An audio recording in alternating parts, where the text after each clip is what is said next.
आधे लोगों की पूरी दुनिया। आज का ये उन्वान हमारा है ख्वाजा सराओं से मुतल्लिक।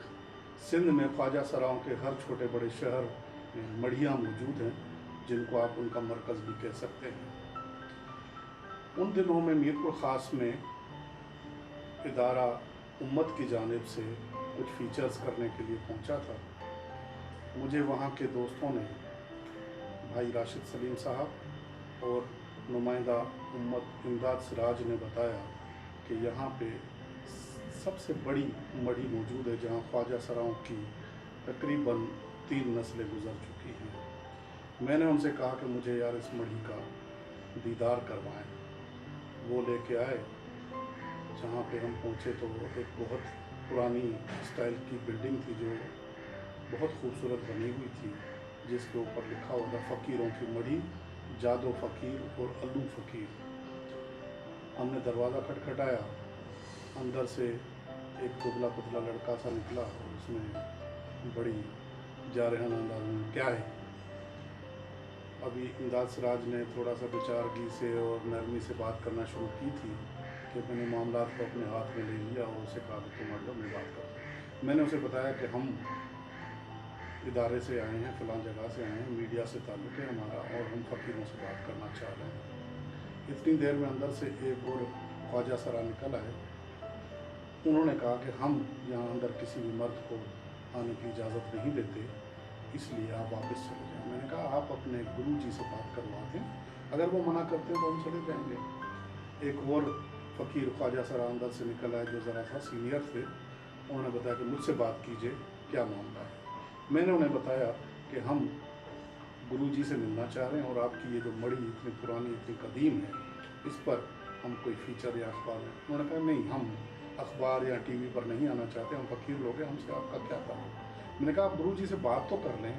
वो गए अंदर और उन्होंने कहा कि ठीक है आप अंदर आ जाएँ, लेकिन आप फ़ोटो भी नहीं बनाएंगे और ख़ामोशी से बैठ के देखेंगे। मैंने कहा ठीक है, हम अंदर आ जाते हैं। हम अंदर चले गए। तो जैसे ही हम अंदर दाखिल होते हैं तो दरवाजे से आगे एक बैतुल खला नज़र आया, जिसका दरवाज़ा खुला हुआ था और अंदर एक फ़कीर साहब फारिग हो रहे थे। तो जो सीनियर फ़कीर ख्वाजा सरा हमें लेने आए तो उन्होंने गाली देकर उनको कहा कि दरवाज़ा तो बंद करके बैठ रही। उसने आराम से दरवाज़ा बंद किया। हम आगे बढ़े तो बड़े से बरामदे में सबसे पहली नज़र जो हमें पड़ी, 5 चारपाइयाँ बराबर बराबर बिछी हुई थी। उनमें से एक पर गुरुजी, बुज़ुर्ग गुरुजी बैठे हुए थे। नीली शलवार और पीली कमीज़, जिस पर बड़े बड़े फूल बने हुए थे, और सफ़ेद दुपट्टा, जिस पर हाथ की कढ़ाई के गुलाब और दूसरे फूल खिले हुए थे। उन्होंने पहले तो एक गुस्से की नज़र हम पे डाली, उसके बाद विचारगी से अपने चेलों को देखने लगे और सर हिला के पूछा कि ये क्या है। चेलों ने हाथ से उनको तसल्ली का इशारा किया। बरामदे में एक तोता पिंजरे में लटका हुआ था, उसने एकदम चिल्लाना शुरू कर दिया, गुरुजी देखो मर्द आ गए, गुरुजी इनको निकालो, देखो घर में मर्द आ गए हैं।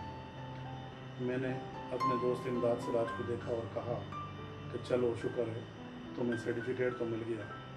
वो हंसने लगा तो गुरुजी ने कड़ी नज़रों से हमें देखा और आंखों से खामोशी का इशारा किया। बरामदे की सामने वाली दीवार पे गुजर चुके और मौजूदा ख्वाजा सराओं की ब्लैक एंड वाइट और कुछ कलर हैंड पेंटेड तस्वीरें लगी हुई थी और वो तकरीबन उनकी तादाद 2 दर्जन होगी। मैंने एक ख्वाजा सरा से आस्तीगी से पूछा ये कौन है। उन्होंने बताया कि इनमें कुछ तो हम मौजूद हैं और कुछ वो हैं जो हमारे पुराने अल्लाह को प्यारे हो चुके हैं। फिर उसने एक एक का तारुफ करना शुरू कर दिया। तो मैंने चेहरे पर मसनूई अकीदत के आसार पैदा करके कतार में लगी हुई तस्वीरों से मुतल्लिक मालूमात लेते हुए उनसे पूछा क्या मैं इनकी तस्वीरें बना सकता हूँ। तो एक दूसरे नौजवान से ख्वाजा सरा ने कहा ना सिर्फ इनकी बना सकते हैं बल्कि हमारी भी फ़ोटो बना सकते हैं। मैंने कहा ठीक है। उसके बाद मैंने उन तस्वीरों की कापी टू कापी बनाना शुरू कर दी और फिर हम आके दोबारा चारपाई पर बैठ गए। गुरुजी फारिग हो चुके थे और मेरी तरफ देख रहे थे। मैंने ज़रा माजरत खाना अंदाज में उनसे कहा कि आपको हमने डिस्टर्ब किया और हम उसकी मदद चाहते हैं। हम कराची से आए हैं और सिंध में जहाँ जहाँ फ़कीरों की मढ़ियाँ बनी हुई हैं उन पर एक रिपोर्ट तैयार कर रहे हैं इसलिए आपको जहमत दी है। उन्होंने कहा कि भाई हमारा आपकी रिपोर्ट से, आपके अखबार से क्या लेना देना है, हम तो गरीब मिस्कीन फ़कीर लोग हैं, यहाँ बैठे अपना पेट गुजर कर रहे हैं और लोगों के जो मसाइल हैं उनकी अपने तौर पर खिदमत करते रहते हैं। मैंने कहा यही मुझे बात करनी है जो आप कर रहे हैं।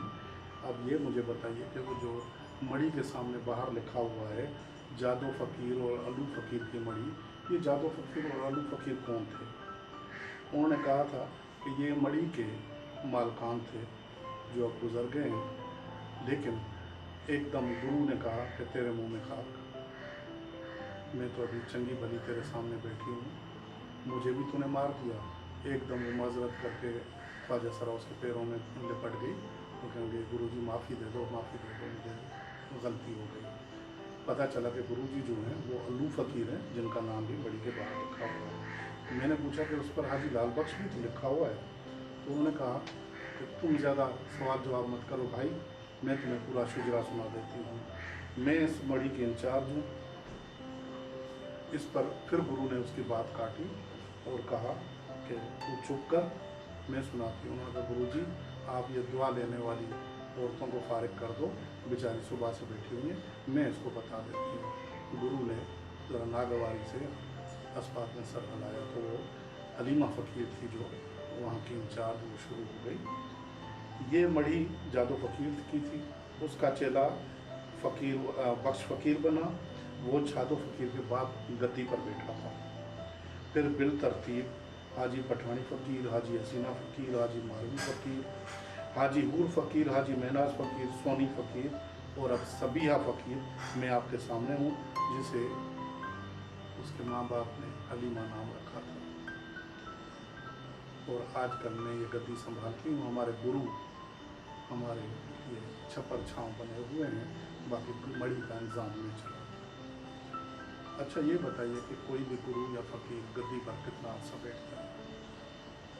भैया बस जो फ़कीर जितनी हयाती लेकर आता है उतना अर्सा बैठता है, वो तो उसे बितानी ही पड़ती है, उसका गला दबा कर तो हम नहीं मारेंगे ना। अल्लाह आपको बड़ी हयाती दे। हम कहते हैं आप अगली सदी का सूरज भी देखें। मैंने अपनी ज़ंबानी ज़म्बील में से मक्खन का मर्तबा निकाल कर सबिया फ़कीर को पेश करना चाहा, मगर उसने कोई तवज्जो न देते हुए अपना बयान जारी रखा। हाँ सच कहते हो, हसीना फ़कीर जो मैं आपको बता रही हूँ ना जिसका, वो हाजी लाल बख्श का बालका था। हाजी लाल बख्श को हाजी जादो फ़कीर की शागिर्दी नसीब हुई थी। हम सब इसके पड़ पोते हैं, या यूँ कह लो उसकी लगाई हुई पनेरी की ओंपले हैं। सबिया फ़कीर मुझे ब्रीफ कर रहे थे कि एक कमरे में से एक सांवला सलोना ख्वाजा सा लटकता मटकता हंसता हुआ बाहर निकल आया। उसने सबिया फ़कीर के पीछे बैठकर खाली जगह पुर कर ली। उसने एकदम मुदाखलत की और कहा गुरुजी इनसे कहो मेरी एक फ़ोटो बना दें। मैंने कहा चलो तुम्हारी तस्वीर कहाँ पे होती? वो एकदम मेरे आगे चल दिया, आ जाए सिंह आ जाए, मेरे कमरे में आ जाए, मेरा कमरा जो है बड़ा सजा हुआ है। सबिया ने और अलू फ़कीर ने बहुत ज़्यादा गुस्से से उसे देखा, लेकिन इस फ़कीर ने ऐसा मूड बताया जैसे उसने उनको देखा ही नहीं, और मुझे लेकर आगे बैतुल और किचन के बाद बने हुए कमरे में ले आया, जहाँ एक छोटा सा बेड पड़ा हुआ था, ऊपर एक टेप रिकॉर्डर लगा हुआ था, उसके बाद नीचे एक छोटी सी सिंगार मेज पर सुर्खियाँ पाउडर और इसी कबीर की बाकी सार सिंगार की चीज़ें पड़ी हुई थी। मैंने उसे कहा कि वो तस्वीर कहाँ बनाना चाहेंगे, तो वो एकदम टेप रिकॉर्डर को एक तरह से गले लगाकर वहीं खड़े हो गए कोने में और कहने लगे कि तस्वीर मेरी तुम यहाँ बना। मैंने 2-3 तस्वीरें बनाई, हम बाहर आ गए। एक और फ़कीर वहाँ बैठे हुए थे जिनका नाम सादिया फ़कीर बताया गया, और उन्होंने शिकायतन कहा कि आपने हमारी ढोलक और डफली की तस्वीर तो बनाई नहीं, इस मुई के कमरे में चले गए। मैंने एकदम इधर उधर देखा, पता चला सामने ढोलक और डफली लटकी हुई है। मैंने एकदम उनकी एक के बजाय 2 तस्वीरें बना दी, तो खुश हो गए। और मैंने फरमाइश की कि भैया जब ये चीज़ें साज लटकी हुई तो थोड़ा सा आवाज़ भी शामिल करो, उसको सुनाओ कि ये क्या थी। मेरे कहने की देर थी कि वो फ़कीर जिसने कमरे में ले जाकर तस्वीर बनवाई थी वो भी चारपाई पर बैठ गया और सादिया फ़कीर भी फसकड़ा मार कर वहीं बैठ गई। ढोलक सादिया फ़कीर ने अपनी गोद में रख ली और वो शुरू हो गए। बहुत ही पुरानी किसी पंजाबी फिल्म का गाना शुरू कर दिया। तेरे नाल नाल नाल वे मेरे रहना, मैं तेरे हाण दी दुनिया जान दी, तू है मेरा गहना, तेरे नाल नाल में। उन्होंने ढोलक पर इस तरह तशद्दुद शुरू कर दिया इस मसले के बाद कि मुझे डर लगा कि कहीं चमड़ा फट ही न जाए, मगर वो अपने इसमें लगे रहे। तो मैं 2-3 तस्वीरें बनाकर फिर आके गुरुजी के करीब बैठ गया। मैंने एक बार फिर उनसे बात की, उस सादिया फ़कीर और दूसरे उस नौजवान ख्वाजा साहब ने गाना बंद कर दिया। मैंने कहा कि यहाँ पे आपके पास ख़वातीन आती हैं जिनका तावीज़ धागा वगैरह करते हैं, तो ये किस तरह की सूरत हाल होती है, क्या उन्हें पैसा मिलता है? तो गुरु कहने लगे, बाबा अल्लाह का कलाम है, अल्लाह के कलाम में बड़ी बरकत होती है और ज़ाहिर है हम जब अल्लाह का कलाम पढ़ के फूंकते हैं तो असर भी होता है, तभी तो आते हैं, नहीं तो कौन हमारे पास आएगा। फिर मैंने उनसे पूछा कि चले ये बताएं कि फ़कीर क्या है। वो कहने लगे, फ़कीर भाई वो होता है जो जिस्मानी तौर पर ना मर्द होता है ना औरत होती है, उसको हम फ़कीर बोलते हैं। आजकल के जो लड़के मुस्टंडे औरतों के कपड़े पहनकर फंक्शन करते फिरते हैं, गाने बजाते हैं, उनके अपने 4-4 बच्चे होते हैं, वो फ़कीर नहीं कहला सकते, वो तो गुनाह कर रहे हैं। असली फ़कीर तो हम हैं और वो हमारी नकल करते हैं, इसलिए हम उनको अपने यहाँ नहीं बिठाते। साथ में तो ये बाडियाँ लगाकर मेकअप करके और मटकते करते हैं, वो फ़कीर कैसे हो सकते हैं? इस घर में इज़्ज़त वाले फ़कीर रहते हैं जो कुदरती तौर पर ख्वाजा सरा होते हैं। मर्द या नर फ़कीर यहाँ पे पर नहीं मार सकता। मैंने कहा अच्छा, इसलिए अभी आपका मिठू जो है, मिठू कुटर के बजाय ट्यू ट्यू करने के बजाय हमें देखकर कुछ कह रहा था। हाँ, वो कह रहा था गुरुजी मर्द आ गया है, कमरे में मर्द आ गया है, इसको निकालो गुरुजी, घर में मर्द आ गया है। इसलिए वो ये बोली बोलता है कि यहाँ पे कोई मर्द आता ही नहीं है, आप लोग पहली बार आए हो, इसलिए उसने चीखना शुरू कर दिया। हमारे चेलियों और फ़कीरों के सिवा यहाँ कोई नहीं आता। या फिर ये बेचारी औरतें आती हैं जो तावीज़ धागा ले जाती हैं, उनका मन करता है, उनकी बेचारी में पास अगर कुछ होता है तो दे जाती हैं, हमारी खिदमत करती हैं, नहीं तो हम बाबला उनसे मांगते कुछ भी नहीं है। आपके यहाँ असली ख्वाजा सरा, ये चेले जो आपके, ये किस तरह शामिल हो जाते हैं मड़ी में? इस पर अल्लू फ़कीर कहने लगे, हमारी मड़ी का माहौल बहुत अच्छा है, हमने कभी यहाँ किसी गलत आदमी को नहीं आने दिया और ना ही कोई गलत काम अगर करते हैं न करने देते हैं। इस पर मुझे उनके अंदर कमरे वाले मंज़र की याद आ गई जहाँ पे 2 चेलियाँ आपस में चोलें कर रही थी, मगर मैंने खामोश रहा। वो बता रहे, अल्लू फ़कीर बता रहे थे, कोई भी चेला या चेली हमारी मर्ज़ी से आकर यहाँ नहीं बैठता, उसकी अपनी मर्ज़ी होती है, वो उसके बाद अपना अख्तियार हमें सौंप देता है। हम उसे नाचना सिखाते हैं, गाना गाना सिखाते हैं, अगर उसकी आवाज़ अच्छी हो। उसके बाद यहाँ पे जितने हमारे मेहरबान जजमान हैं, इन चेलियों के साथ उसको शामिल करके भेज देते हैं। कहीं बेटा हो गया तो जाके अपना गा बजा के आ जाते हैं, वहाँ से कुछ मिल जाता है। फिर कहीं बाज़ार में निकल जाते हैं, वहाँ तालियां फटकार के कुछ न कुछ मांगते हैं, भीख मांगते हैं, यहाँ आ जाते हैं। कुछ हमारे मेहरबान जजमान ऐसे हैं जिनको हमारी ज़रूरतों का पता होता है, तो वो यहाँ के कोई कभी आधी बोरी अनाज दे जाता है, कभी कोई सब्ज़ी भेज देता है। अब ये बेचारियाँ जो तावीज़ गंडा लिखवाने हमसे आई हैं, ये भी तो देखो ना, कोई बेचारी मिठाई लेके आ गई है, कोई घर से सालन बना के आई है, कोई चावल लेके आ गई है। इस तरह बेटा हमारा गुजारा चलता रहता है। जब उसने मुझे बेटा कहा तो मुझे मेरे दिल में भी उसके लिए बहुत एहतराम पैदा हो गया। मैं उसकी बात सुनकर फिर कहने लगा, तो गुरुजी ये बताइए कि ये जो चेले आपको मांग तांग कर ला के देते हैं या कमा कर लाते हैं, तो इनको क्या मिलता है, इनका हिस्सा कैसे निकालते हैं? बाबू इनका पूरा पूरा हिस्सा हम निकालते हैं। इनकी पूरी ज़रूरत का ख्याल रखते हैं, खाना पीना होता है, इनका कपड़ा लत्ता होता है, इनके हार श्रृंगार का सामान होता है। ये कहीं अगर अपने रिश्तेदारों से मिलने जुलने जाते हैं तो भाड़ा किराया इनको हम मिलता है पूरा। यहाँ कभी कभार पुलिस अगर आकर तंग करती है तो हम खर्चा देकर इनकी जान बचाते हैं। बाबला इनको बिल्कुल अपने बच्चों की तरह हम पालते हैं, लेकिन हम पर पाबंदियाँ भी बड़ी होती हैं। रात को 8-9 बजे हम मड़ी को ताला लगा देते हैं, उसके बाद कोई हमारी चेली बाहर नहीं जा सकती, बाहर का कोई बंदा या बंदी अंदर नहीं आती। जब इतनी हम इनको सहूलत देते हैं तो क्या बाबला इनको फांसी चाहिए हो? नहीं नहीं, फांसी क्यों जी, आप तो इतने मेहरबान हैं। हाँ, ये पूरा मोहल्ला बहुत इज्जतदारों वाला है बाबला जी, जहाँ हमारी मढ़ी है। इधर हमारे पड़ोस में बड़े अमीर लोग, बड़े ऑफिसर लोग रहते हैं, एसपी डीएसपी सब ये हमारे पड़ोस में रहते हैं। हमारी सब बेचारे इज्जत करते हैं बड़ी। हमने भी कभी उनको तंग नहीं किया, कभी बताया नहीं कि हमें ये तकलीफ़ है, लेकिन वो हमारे तकलीफ़ का ख्याल करते हैं।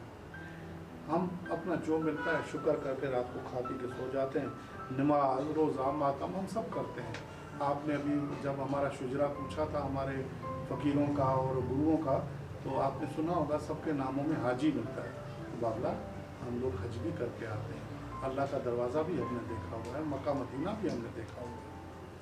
तो हमें ये बताओ, हम फ़कीरों में फिर कौन सी चीज़ की कमी है बाबला? हम तो सब कुछ करते हैं वही जो आप करते हो। बस ये कि अल्लाह ने हमें न मर्द बनाया है न औरत बनाया है, अल्लाह ने आपको औलाद भी दी है, बात भी बनाया है, क्यों फिर हमारे पीछे पड़े रहते हो तुम? मुझे उसकी आखिरी बात सुनकर अफसोस भी हुआ कि मैंने इनको डिस्टर्ब किया, इनके माहौल को एक तरह से आलूदा किया। लेकिन चूँकि मुझे भी अपना काम करना था तो मैं पक्का बन के फिर मैंने कुछ ना अल्लू फ़कीर साईं पहली और आखिरी बार आए हैं, थोड़ा सा जो आपने बता दिया वो हमारे लिए काफ़ी है। बराबर हम आप नाराज़ हैं? नहीं बाबा, हम क्यों नाराज़ होंगे? ये दुनिया हमारी थोड़ी है। हम ख्वाजा सरा की चिड़ियाँ हैं, तो हम उसी चुगती हैं, अपना दाना दुनका चुगती हैं। दुनिया में जो टाइम हमारा लिखा है आती हैं, उसके बाद हम जो दुनिया से चली जाती हैं। आपको तो पता भी नहीं चलता कि हमारी कब्रें कहाँ हैं। आज ताज धनी के कब्रिस्तान में जाकर आप जाएं, ताज धनी का कब्रिस्तान है मीरपुर से बाहर, तो उस ताज धनी के कब्रिस्तान में जाकर देखें, हम सब फ़कीरों की जो गुजर गए हैं उनकी कब्रें वहाँ बनी हुई है। सोनी फ़कीर की है, सोनी फ़कीर की कब्र तो बाबा इधर है सामने, बुखारी साहब के वो जो मकबरा है हमारे घर के सामने, उसी में सोनी फ़कीर की कब्र बनी है, क्योंकि बुखारी साहब का पूरा मकबरा सोनी फ़कीर ने बनाया था। इसलिए फिर बुखारी साहब के जो सजादा नशीन हैं बड़े वाले पीर साहब, उन्होंने कहा कि हम सोनी फ़कीर के मरने पर उनको यहाँ दफन करेंगे, उनकी कब्र वहाँ बनी हुई है। तो बाबा हम फ़कीरों का काम हमें करने को, तुम मर्द लो हो जाओ, दुनिया को देखो, दुनिया को फतेह करो, लड़ाई झगड़े करो, इधर तुम्हारा क्या काम है? हम फ़कीरों के चक्कर में पड़कर क्यों अपनी रात रोटी करते हैं? उसका मशवरा मानते हुए मैं और मेरा दोस्त इमदाद सिराज मड़ी से बाहर निकल आए और उस राह पर चल पड़े जो पता नहीं खोटी थी फिर खरीदी।